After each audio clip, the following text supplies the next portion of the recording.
1996 was a strange year for wrestling, wasn't it? I'm John Renton with the retro review of WWE WrestleMania 12, taking place at the Arrowhead Pond in Anaheim, California. 18,000 plus people getting to see a hell of a packed card, but also getting to see one of my favorite matches of all time. Not just a Mania, but one of my favorite matches. Of course, I'm talking about Ultimate Warrior's 1996 return that everybody wanted, and squashing Triple H in 90 seconds. Who wouldn't love that? Literally anybody, because fuck Ultimate Warrior, I'm glad he's dead and he never should have been brought back and he should have been brought into WCW. He was goddamn shit, he was a piece of shit to Bobby Heenan, and I'm so goddamn glad that Ultimate Warrior's dead.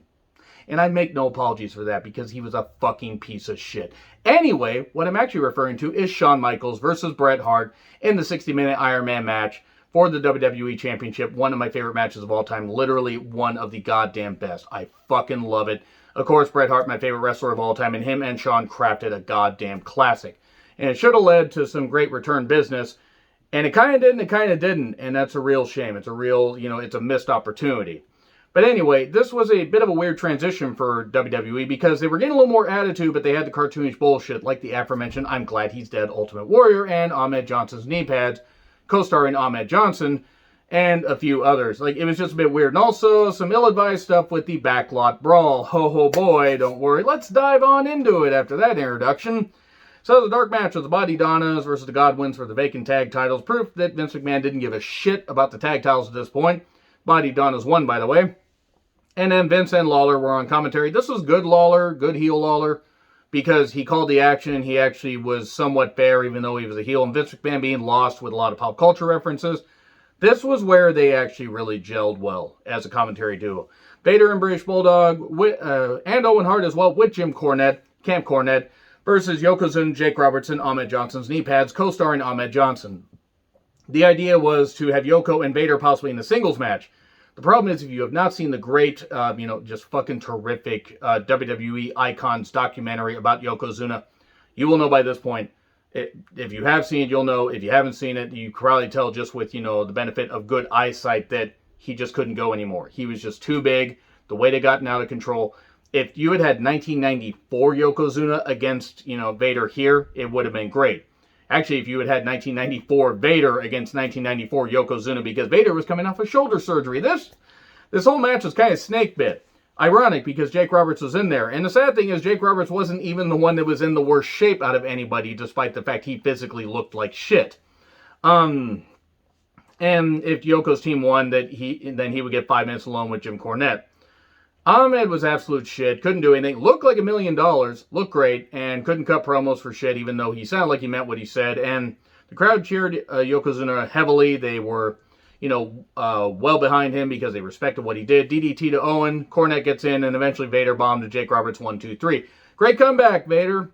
And great comeback, Jake Roberts. I mean, Vader actually would take a bit to get going anyway. Like, he couldn't really do anything because he came back way too soon after taking out Gorilla Monsoon, which led us to Roddy Piper and Goldust having a video package because Piper was the interim president while Gorilla Monsoon was convalescing. They really botched the whole thing with Vader. They really did. It was so badly timed. Vader should have won the championship at SummerSlam 96 because it wasn't working with Shawn. Shawn may have thought it was working, but it wasn't. So, Hollywood Backlot Brawl. Now, this takes place throughout the entire show, but I'm going to cover some of it here, and I'll cover the rest a little bit later. Piper versus Goldust. We get a fire hose and a gold Cadillac. We get, a baseball bat smashing the window, and man, Piper was freaking vicious here, and Goldust, this showed a different side of Goldust. There was blood, there was a lot of brutality. Yes, they recorded this earlier, but still, it was cool to see because you didn't see a lot of shit like this in WWE because, well, they were having to copy ECW just with a bigger budget, and, I mean, come on, it's pretty damn obvious. Even if I'm not a fan of ECW, of course they copied ECW and just reshaped the ideas and stole them. But that's what wrestling is. You take ideas from other territories, or at least in the territory days, and they're like, hey, let's juice it up and do this. But anyway, you had a brawl in the alleyway. Piper got hit by the car. This was pretty damn brutal. And Piper was all gung-ho about this. He was doing some stuff. When he got hit by the car, that was some pretty good stuff. Unfortunately, I think his knees got clipped on the hood. And then Goldust takes off, taking some of the equipment with him, which was actually kind of hilarious, all the lights and stuff. And then Piper gets in a white Bronco that had blood on the goddamn handle.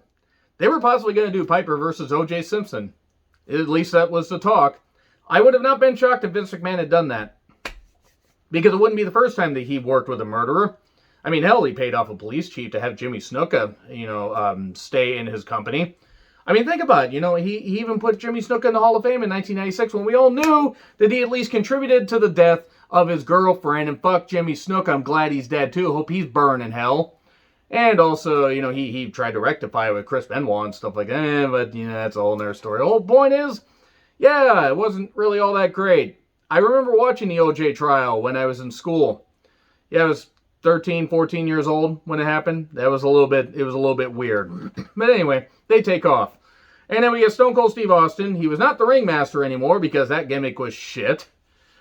With Ted DiBiase taking on Savio Vega. It was a slugfest with some good wrestling mixed in. It did die a little bit later. We did cut to footage of the white Bronco chase, the OJ chase, just in case they weren't on the nose enough. We get a ref bump. This wasn't the only ref bump. This is when WWE was going a little bit overboard with the ref bumps. $1 million belt to the back of Savio's head twice. Well, back of the head and then, face first. And then he got, sleeper hold $1 million dream variation. It was actually hard to tell if it was a dream because he was just doing this. And Ted DiBiase throws a soda on the referee. You couldn't have found a bottle of water.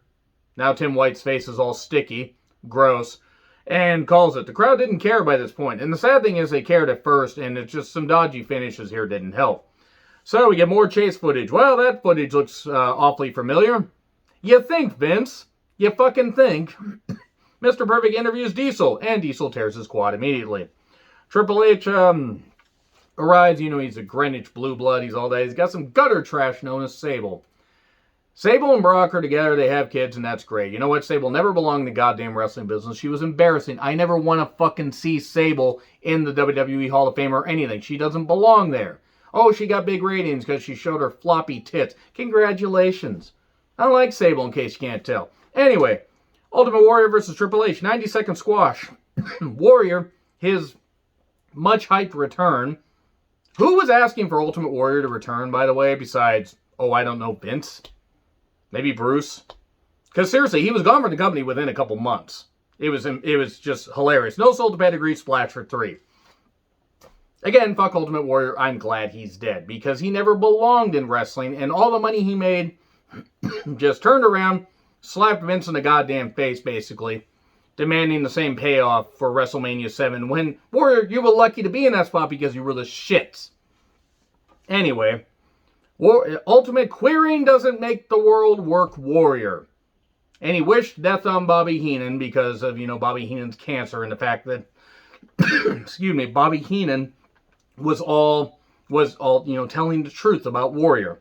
So anyway, while Wild Man Mark Merrow's backstage, Triple H is yelling at Sable, the real-life wife of, Merrow at the time. And they have a brawl.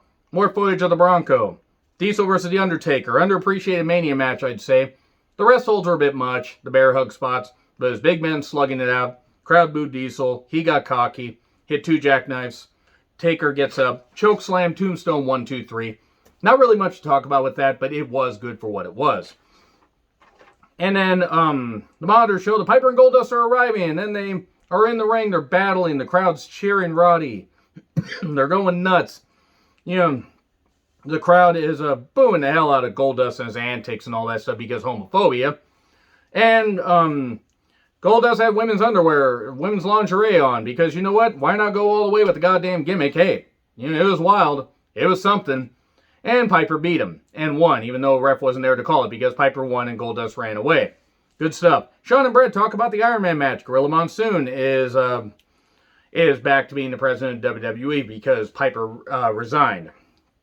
Jose Lothario comes out and points to the sky. Unbelievable! What a ride! Shawn Michaels rappels down to the ring. Big old introduction.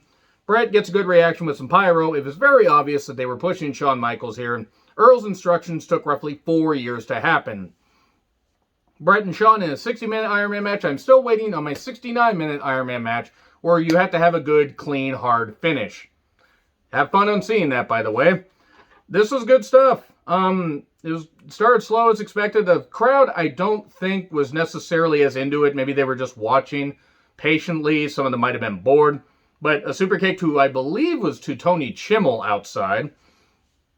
It got a little bit better later. We got, ref bump. We got some other stuff. Once we got to the pile driver spot, that's where things picked up because people started to pop for the moves because they were, setting this thing up. They were building this. One of my favorite matches of all time. Shawn does a cool dive, perfect plex for 2. Shawn gets launched all over the post onto everybody. That was kind of rough, but it was some good stuff. Bret works on the back 40 minutes in, no falls. Shawn accidentally knocks Jose down during a step spot. Later, a German suplex for 2. Rest holds, superplex. But, both are wiped out. Shawn does hit a nice double axe handle and a moonsault, but only gets 2 count. And then Shawn gets caught in the sharpshooter in the last 35 seconds. Can he hang on? Can he hang on? The time limit expires. And then, the 60-minute time limit has expired. However, this match has been ordered to continue under sudden death rules. The same rules that were used in the Benoit household, by the way. And then sweet chin music, 1, 2, 3, the boyhood dream has come true. That was it, really. There really wasn't all that much to this Mania. I mean, outside of a few things I ran on, there were a few good moments that I'm not going to, get into an entire, discussion about how great the Iron Man match was beyond saying it's great. Check it out. Just devote, 65 minutes of your time because you're going to want to see the intros, you're going to want to see the match, and you're going to want to see the aftermath. And I will say, though, in closing, though, that Shawn was a goddamn prick with how he dealt with the whole damn thing. Shawn, his life was a car wreck at that point. He has said it. And he's gotten clean, and that's good. Bret was going to leave. He was going to go do some Hollywood stuff, Lonesome Dove. I don't believe that really worked all that well. And he was going to take some time off. And he at least fucking deserved to be off for a month if he was going to come back. Not do Hollywood, but come back. At least he deserved a month off because that was a really grueling match. And they deserve a lot of credit. Both men deserve a lot of credit for putting on an absolute classic and making up.